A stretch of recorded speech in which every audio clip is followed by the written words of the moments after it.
आदरणीय मुख्यमंत्री साहेब आणि उपमुख्यमंत्री साहेब, मी दुर्वा अजून लहान आहे, पण माझी स्वप्न खूप मोठी आहेत. मला खूप शिकायचंय आणि या भारत देशासाठी काम करायचंय.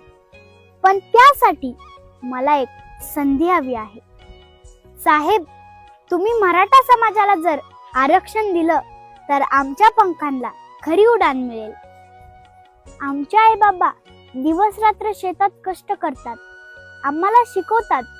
पण पुढे जायचं असेल तर आम्हाला आधाराची गरज आहे. तो आधार तुम्ही आम्हाला नक्कीच देचाल याची खात्री आहे.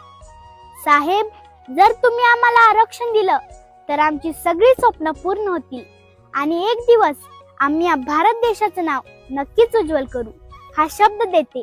धन्यवाद.